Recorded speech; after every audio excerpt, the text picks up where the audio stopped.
Listen closely, sweetheart.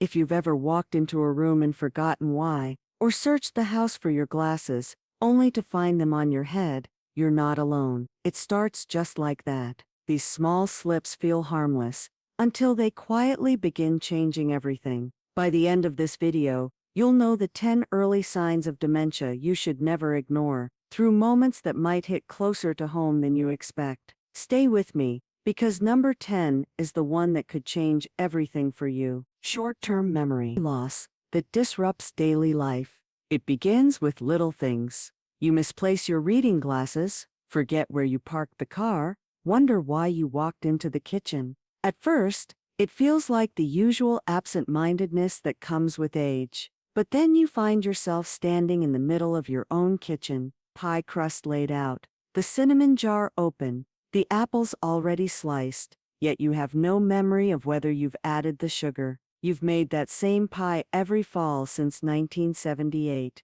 The recipe is burned into your hands, not even needing a card. And now, for the first time, you second-guess your every move. You sniff the bowl, taste the filling, still aren't sure. Later that week, you ask your daughter the same question twice during lunch, the first time with curiosity, the second time, with no memory of asking it before. She gives you a soft smile, you laugh it off. Senior moment, but the worry lingers. That's how it begins for many, not with dramatic forgetfulness, but with moments that seem funny until they start stacking up. A missing word here, a forgotten date there. But when you catch yourself rereading the same paragraph in a novel 3 times, unable to hold the thread of the story, something inside you shifts. You start keeping a little journal, nothing fancy, just a notebook by the bed, jotting down what you did that day, anything unusual you notice. At first, it feels silly, even a little humiliating, but within weeks, you begin to feel calmer, grounded. You can flip back and say, "Ah yes, I did call the plumber on Tuesday." And as that fog thickens, another challenge emerges, one that tests you in ways you hadn't expected.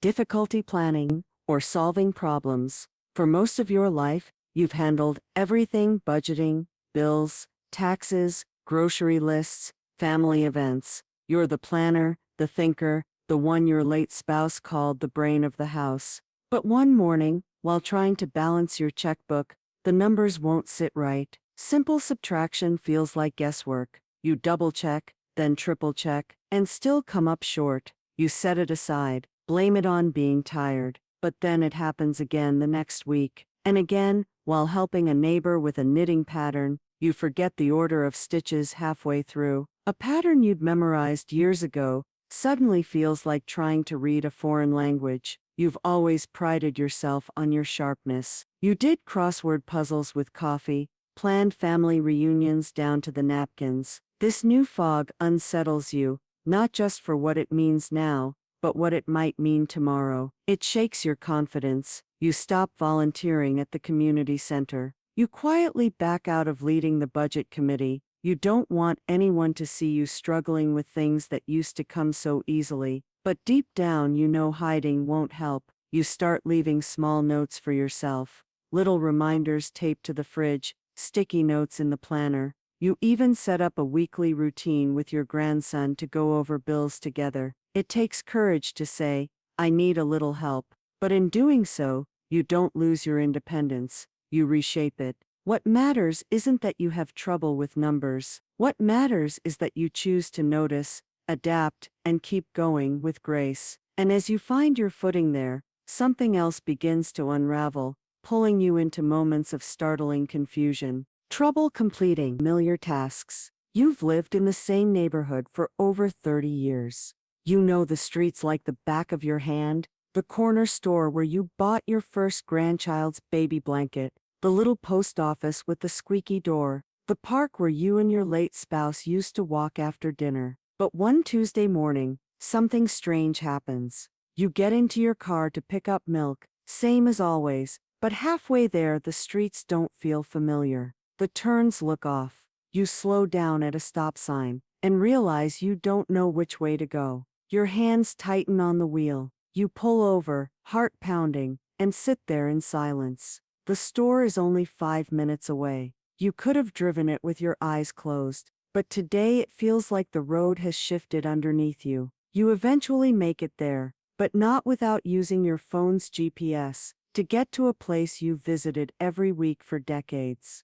That evening, you don't mention it to anyone. Instead, you sit at the table with your cup of tea, staring out the window, wondering what this means. Are you just tired, distracted, or is something else happening? Over the next few weeks, you notice it more, starting a load of laundry, then walking away and forgetting to turn on the machine, sitting down to write a grocery list, then staring at the paper, unsure what you came to write. These aren't just mental hiccups. They're interruptions, breaks in routines that have always been second nature. And with each one comes a whisper of doubt, a question you don't want to say out loud. Am I losing my independence? But here's what you remind yourself, again and again. This doesn't make me less capable. It means I need a little help.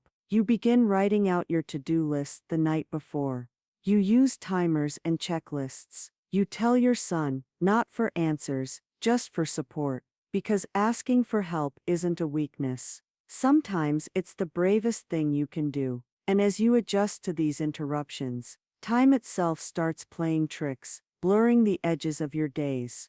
Confusion with time or place. It's not just tasks that get fuzzy, it's time itself. One morning, you look out the window and see your neighbor's trash bins on the curb. Is it Thursday already? You whisper, but it's Tuesday. You laugh it off, but the truth is, it keeps happening, losing track of the day, the month, sometimes even the season. Once you bundle up in your winter coat, scarf and gloves, in April, you open the door and blink in surprise at the spring sun. Time for you is starting to feel like a blurry watercolor painting, once sharp, now bleeding at the edges. You also find yourself in the hallway one afternoon, staring at the wall, unable to remember why you left the kitchen. You stand still for several minutes before quietly returning to your chair, pretending you had simply gone to stretch.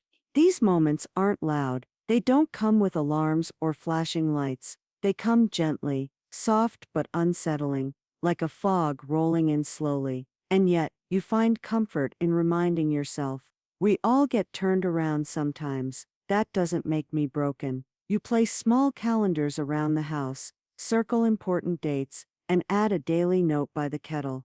Good morning, it's Wednesday. You are loved. It sounds simple, but sometimes, that little piece of grounding is all you need to feel like yourself again. Because at the heart of all this, beneath the fear and the forgetfulness, you're still full of memories, meaning and quiet strength, and that will never fade. Struggling with words in speaking or writing, you've always loved conversation. You have a way with words, witty at potlucks, thoughtful in thank you cards, never at a loss when someone needs comfort. But lately, something is shifting. It begins with pauses. Mid-sentence, you stop, furrow your brow, and grope for the right word. Sometimes it comes, sometimes it doesn't. One afternoon, while talking to your neighbor, you try to describe the refrigerator, but the word vanishes. You laugh and say, you know, the cold box thing, where the milk lives. Your neighbor chuckles, but you don't. Not really. These stumbles become more frequent. You find yourself repeating the same story twice in one sitting, unaware you'd already told it, or writing a note to your granddaughter, and suddenly forgetting how to spell beautiful, a word you've written 100 times. It's not just the frustration, it's the shame that comes with it, the shrinking feeling, the fear that people will think you aren't all there. So you start talking less, listening more, nodding along even when you don't fully understand, not because you don't care, but because you don't want to slip up. But one day, your son says something that sticks.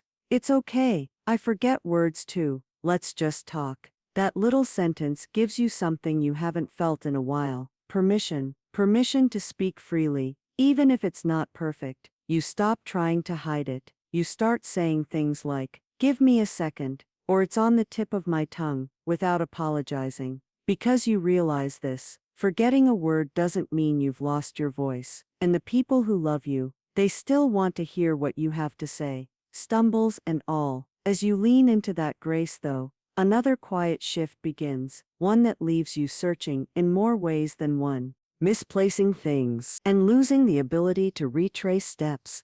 It's the missing glasses that really rattle you.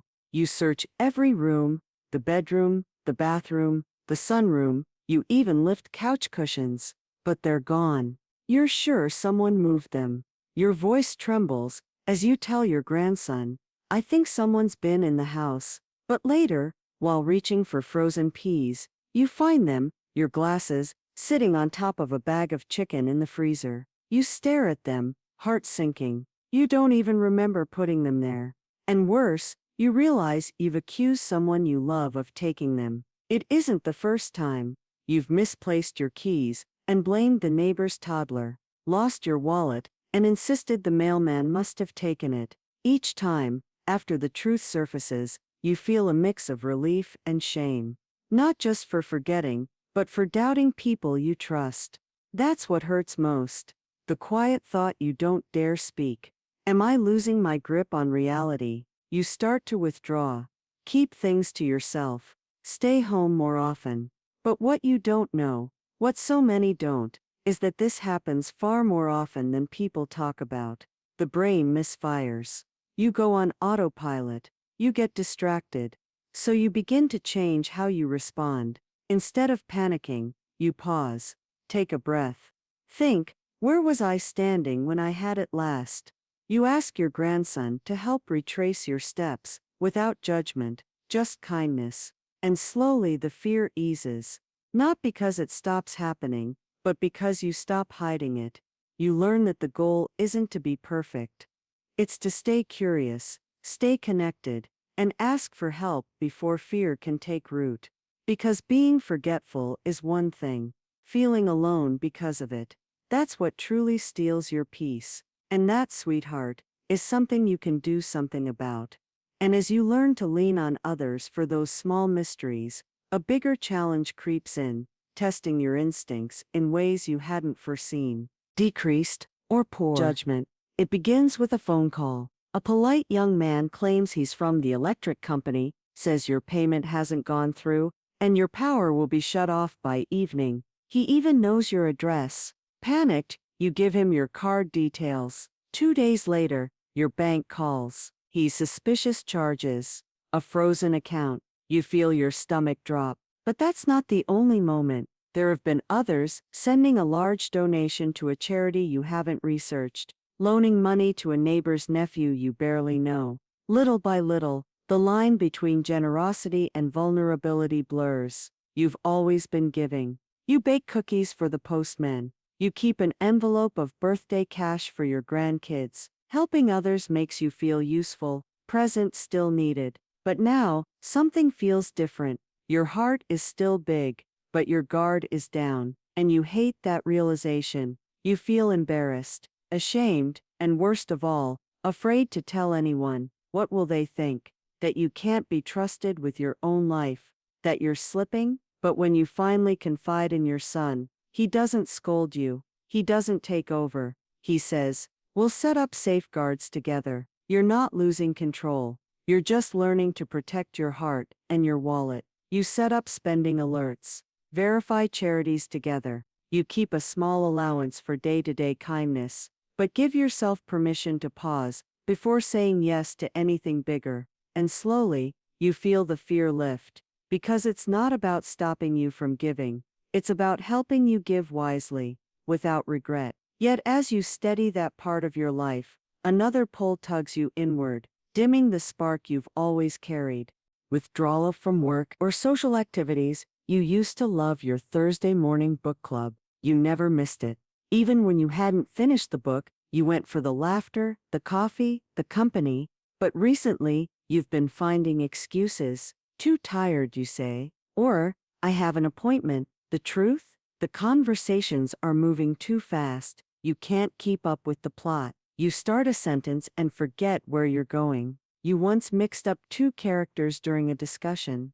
The room goes quiet. No one says anything unkind, but you feel it, the awkwardness, the shift. After that, you stop going. You also stop picking up calls from your oldest friend, avoid invitations to dinner. The more you pull away, the smaller your world becomes. And that's the thing about withdrawal. It doesn't feel like a decision, it just happens. You sit quietly through a conversation. You smile, nod, but say little. You tell yourself you're just tired, but deep down you're afraid. Afraid of being confused. Afraid of being seen differently. But here's what you realize. One quiet afternoon, watching the birds outside your window, the people who love me don't expect me to be perfect. They just want me here. You don't return to everything at once. You start small. Invite one friend over for tea. Attend book club just to listen. No pressure to speak. No pressure to shine.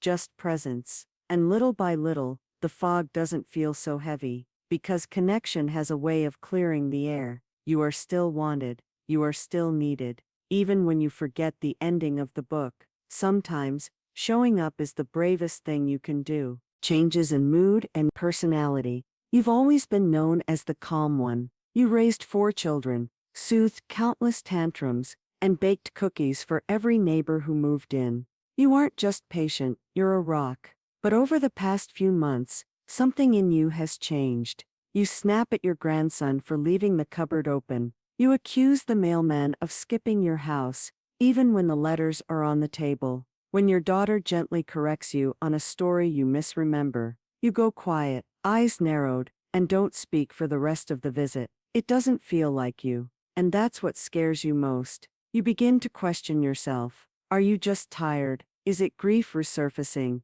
Or is something deeper shifting beneath the surface? The hardest part isn't the anger, it's the suspicion, the way you second-guess people's intentions. The way you wonder, are they all talking about me behind my back? And yet, underneath that frustration is fear. A fear of slipping, a fear of not being able to trust your own mind. Your daughter sits you down one day, gently places a hand on yours, and says, "This isn't you, it's something happening to you." That one sentence breaks the tension. It gives you a new lens, one that doesn't blame you, but helps you see the shifts for what they are, not failures, but signals. It's not just old age, it's not just being cranky, it's a change in the way your brain processes the world, and recognizing that truth doesn't shame you, it frees you, because when you can name it, you can face it, and when your family sees the pattern instead of blaming you, they can stand beside you, not in front of you. But that steadiness soon faces a new test, one that hits closer to your heart than you ever expected. Losing interest in things once loved. Your garden used to be the pride of the block. Roses, tulips, snapdragons, each corner carefully planted, every bloom known by name. You would hum while you worked, straw hat on, hands in the dirt, heart at peace. But this spring, the weeds take over, the gloves stay in the drawer, the watering can gathers dust by the porch. At first you tell yourself it's just the weather, or that your back is bothering you, but when your neighbor offers to help replant, you simply say, "I don't really care about it anymore." That hits you harder than you expect. The garden isn't just a hobby, it's been your joy, your sanctuary, your little piece of purpose. And now, even that feels distant. The truth is, when the mind starts to dim, it often takes your motivation with it. Not all at once, but slowly, quietly. Things you once loved no longer spark the same warmth. It's not laziness. It's not giving up. It's your brain struggling to connect with what once brought meaning. But you don't stop there. One afternoon, your grandson brings you a pot of marigolds. "Just one plant," he says. "Let's start with this." You plant it together right by the porch. You don't cry, but your hands linger in the dirt longer than usual. You may not return to the full garden that summer, but every morning, you water that single marigold. And in doing so, you begin to remember what joy feels like. Because losing interest isn't the end. Sometimes, it's your soul's quiet way of asking for help. And when someone listens, that's when the healing begins. Dementia might name itself in your life, but it doesn't own you. With help, with love, you can still bloom, just differently. So here's the thing, sweetheart. This might feel closer than you think. Dementia doesn't shout, it creeps in soft, through forgotten words, misplaced keys, or a garden left to fade. If any of this rings true for you, or someone you hold dear, it's not about fear, it's about noticing. Because seeing it for what it is opens the door to help, to hope, to holding on to what matters most. You're not alone in this, and you never have to be.